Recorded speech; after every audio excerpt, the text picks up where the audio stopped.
नमस्कार। आज हम बात करने वाले हैं विज्ञान की एक ऐसी जीत की जो ऑस्ट्रेलिया के एक बहुत ही प्यारे जानवर को हमेशा के लिए खत्म होने से बचा सकती है। ऑस्ट्रेलिया का नाम सुनते ही दिमाग में क्या आता है?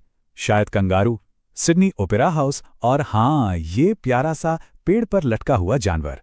कोआला सिर्फ एक जानवर नहीं, वो तो एक पहचान है, एक नेशनल सिंबल।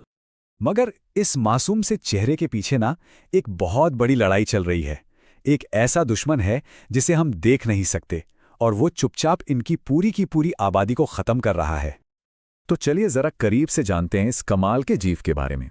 आखिर ये कोआला है क्या? अच्छा, तो कोआला जो हैं वो मार्सूपियल होते हैं, मतलब वो अपने बच्चों को पेट पर बनी एक थैली में रखते हैं। और इनकी एक और बड़ी मजेदार बात है, इनका खाना। ये सिर्फ और सिर्फ यूकलिप्टस की पत्तियां खाते हैं। इसी वजह से इनकी पूरी जिंदगी पेड़ों पर ही गुजर जाती है। और सोते कितना है?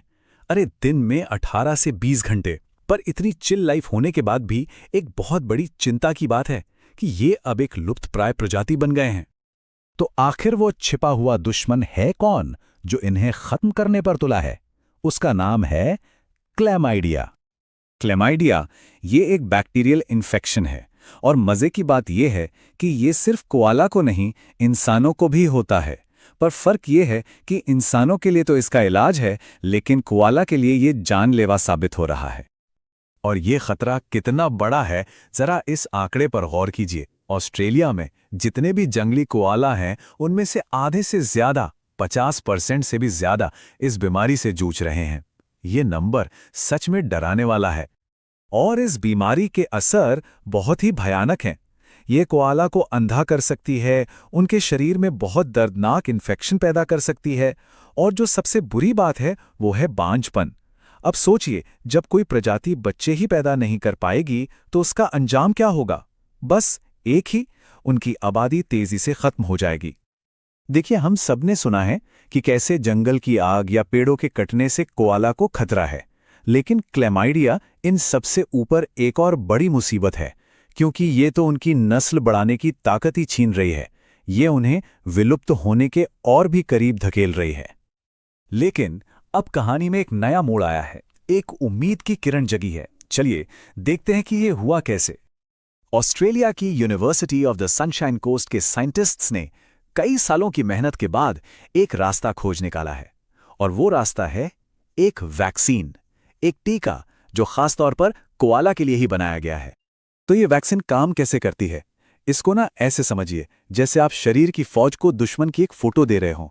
साइंटिस्ट क्या करते हैं, वो क्लैमाइडिया बैक्टीरिया से एक खास प्रोटीन निकालते हैं। फिर इस प्रोटीन को वैक्सीन के जरिए कोआला के इम्यून सिस्टम में भेजते हैं ताकि उनका शरीर अपने दुश्मन को पहचानना सीख जाए। इसके बाद जब असली बैक्टीरिया हमला करता है ना, तो शरीर की डिफेंस फोर्स पहले से ही तैयार रहती है और उसे तुरंत खत्म कर देती है। और इस खोज का जो असर हुआ है वो सच में जबरदस्त है। ये कोई छोटा मोटा सुधार नहीं है, ये वाकई में एक गेम चेंजर साबित हो सकता है। जब इस वैक्सीन को कोआला पर टेस्ट किया गया तो जो रिजल्ट्स आए वो उम्मीद से भी कहीं बेहतर थे। इसने ना पूरी कंजर्वेशन कम्युनिटी में एक नई जान फूंक दी है। और नतीजों में फर्क देखिए, जमीन आसमान का था। जिन कोआला को वैक्सीन लगी थी वो या तो बहुत कम बीमार पड़े या फिर बहुत ही जल्दी ठीक हो गए। और सबसे बड़ी बात, उनमें बांझपन का खतरा लगभग न के बराबर हो गया। और दूसरी तरफ जिन कोआला को टीका नहीं लगा था वो गंभीर इन्फेक्शन और दूसरी हेल्थ प्रॉब्लम से लगातार जूझते रहे। तो अब सवाल यह है कि यह टीका इतना जरूरी क्यों है? देखिए, कोआला पहले से ही बहुत सारी मुश्किलों से घिरे हैं। उनके घर, उनके जंगल खत्म हो रहे हैं और ऊपर से ये क्लैमाइडिया जो उनकी आबादी बढ़ाने की आखिरी उम्मीद पर भी पानी फेर रहा था। ये टीका उन्हें लड़ने का एक हथियार देता है जिससे उनकी जिंदगी लंबी हो सकती है और वो हेल्दी बच्चे पैदा कर सकते हैं। और इसीलिए इस रिसर्च से जुड़े जितने भी एक्सपर्ट्स हैं वो सब इसे एक ही नाम दे रहे हैं, गेम चेंजर। ये बहुत बड़ा शब्द है और ये दिखाता है कि ये खोज कितनी अहम है।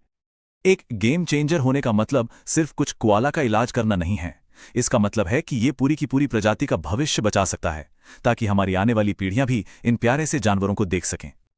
तो ये कहानी हमें एक बहुत बड़ी उम्मीद देती है और एक सवाल भी छोड़ जाती है। अगर हम कोआला के लिए ये कर सकते हैं तो क्या विज्ञान इसी तरह दुनिया की दूसरी लुप्त होती प्रजातियों को भी बचाने में हमारी मदद कर सकता है? ये एक ऐसा सवाल है जिसका जवाब हमें आने वाले वक्त में ही मिलेगा।